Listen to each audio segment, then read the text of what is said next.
ជំរាបសួរក៏ដូចជាសួស្តីអ្នកទាំងអស់គ្នាថ្ងៃនេះខ្ញុំចង់បង្រៀនតកតងនឹងការមើល file Microsoft Word អូខេអញ្ចឹងដើម្បីមើល file Microsoft Word បានខ្ញុំបានបង្កើត folder មួយដោយនៅក្នុង folder នេះខ្ញុំដាក់ឈ្មោះថា Word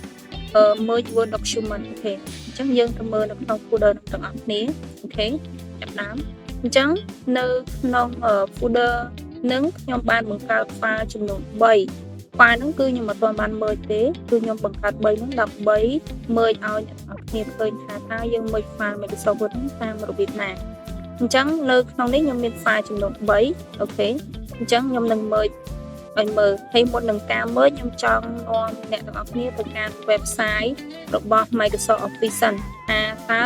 គេណែនាំយើងរបៀបណានៅក្នុងនេះបើសិនជាយើងចង់ search មើលយើងអាចដាក់ថា how to merge Word document បាននៅក្នុងនេះគេប្រាប់ពីរបៀបនៃការមើលឲ្យយើងមានចំណុចទី1 select the insert tab អញ្ចឹងនៅក្នុងនោះជាដំបូងយើងត្រូវចូល insert រួចហើយចូល object ហើយនឹងតកតងកន្លែងមួយទៀតអូខេអញ្ចឹងខ្ញុំចូលទៅកាន់នេះទាំងអស់គ្នាអូខេអញ្ចឹងយើងមើលរបៀបនៃការណែនាំហើយនៅក្នុងនេះខ្ញុំចង់បន្តិចតកតងនឹងការមើល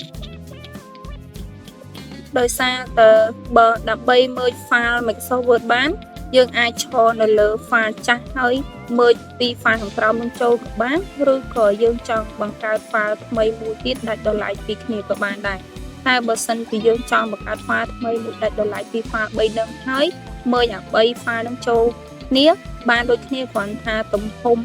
ដែលយើងកំណត់នៅក្នុងក្រដាសថ្មីហ្នឹងគឺយើងត្រូវកំណត់ឲ្យស្តៀងនឹងក្រដាសខាងទៅព្រោះនៅការមើលទៅពេលខ្លះទំហំនៅក្នុងក្រដាសចាស់ទាំង3ហ្នឹងគឺវាអត់ដូចគ្នាទេអញ្ចឹងពេលមើលទៅក៏វាមានបញ្ហានៃការកំណត់ទំហំក្រដាស text setup ដែរ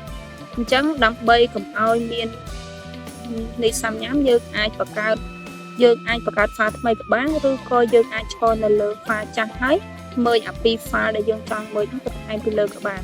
ឧទាហរណ៍ខ្ញុំឈរនៅលើ file ទី1ខាងលើហើយខ្ញុំចង់មើលពី file ខាងក្រោមចូលគ្នាព្រោះខ្ញុំអត់ចង់បង្កើត file ថ្មីញ៉ៃទេខ្ញុំចង់ឈរនៅលើ file ចាស់ហើយខ្ញុំមើលពី file ខាងក្រោមចូលទៅកាន់ file ហ្នឹងនៅក្នុងនេះខ្ញុំមានឯកសារបែបនេះនៅក្នុងក្រដាសមួយហ្នឹងអូខេអញ្ចឹងយើងអាចមើលបានឥឡូវខ្ញុំមើលពី file ខាងក្រោមនេះចូលទៅក្នុង file ចាស់ខាងលើ